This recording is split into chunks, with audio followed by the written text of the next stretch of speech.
Welcome. So today we are going to talk about the fire drill, fire and earthquake drill, because we are in California and earthquake do happen.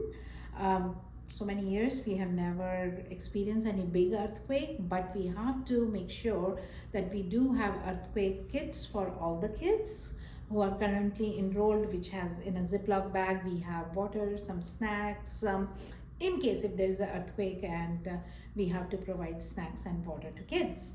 Now, every month, first of the month, we do fire and earthquake drill with whatever number of kids are present, and whoever our staff is. And you have to keep a log of fire drill. So there is a document in which you are going to write the date when we did the fire drill and what time it ended, and number of staff, number of kids, and we have to sign. So make sure to fill this form. This is very important. Even if you have 5 kids, just do the fire drill with them.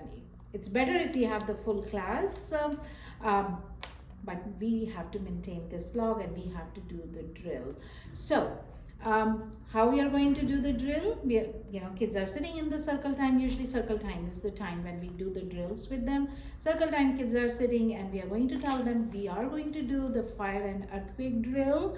And when the teacher says you have to cover, so everyone has to put their hands on top of their head, because that's the most important thing. They have to keep it safe, their head, and make sure the kids do not get scared. Do not make a big deal, because you will see some kids start crying.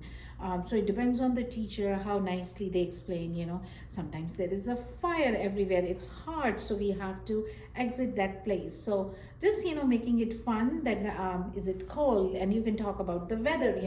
Is it cold, it is hot, and same thing you talk about the fire, that fire is to cook the food, or it's hot. You can talk about camping, bonfire, and then sometimes the buildings, they do get caught, they caught fire. So what are we going to do? We will not go where it's hot. What we have to do is we have to escape the building. So two different things: fire drill, earthquake drill. We are doing it together. In fire, we just exit the building.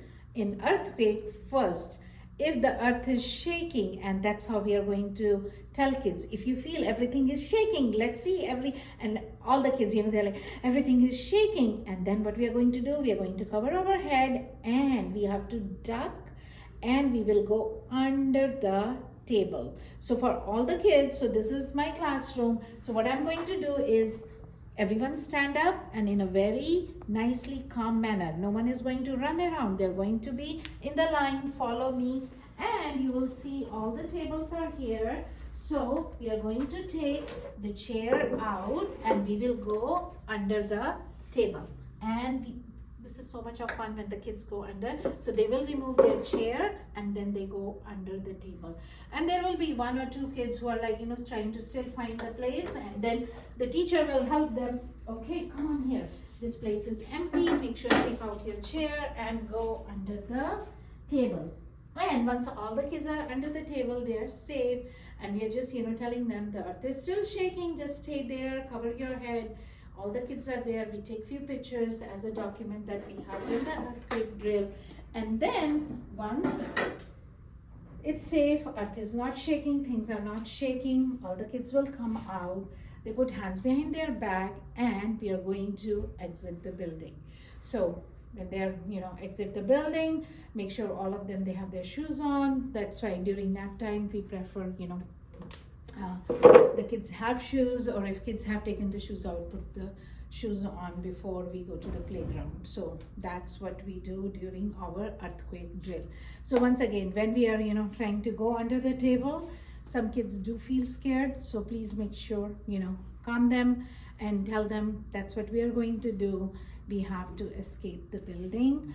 Make sure they have their shoes on. That's the most important thing. Everything else, backpack or their lunch pail and all that, we don't have to worry about, because we do have their earthquake drills with us, the kits with us. And when we are doing the drill, that's how they're just making sure they're safe, their head is safe, and then they exit the building. The fire alarms are very loud, so we try not to put it on. We do it, every 6 months we put the fire alarm, and that will tell them, oh, this is the fire alarm. If there is a fire, if you hear this, we have to exit the building. So feel free to put, the smoke alarm, when you're doing the smoke alarm testing, just with the broom, just put, on the top, just press it. It will, sound like, there's a fire for a few seconds, and at that time do the drill. So that's what I would suggest. Put the, that will give the checking off, or checking also of the fire alarm. So do, put with the broom, put the fire alarm on. All the kids, for the earthquake, all the kids are under the table. So once you're done with the earthquake, then, put the fire alarm on, and then take all the kids outside. Make sure you count your kids, how many kids you're taking outside to the playground. Do not leave any child in the classroom. So once you're done with this, then you're going to take a log of how many kids were there, how many teachers were there, and when you did the fire and earthquake drill. So that's all about the fire and earthquake drill.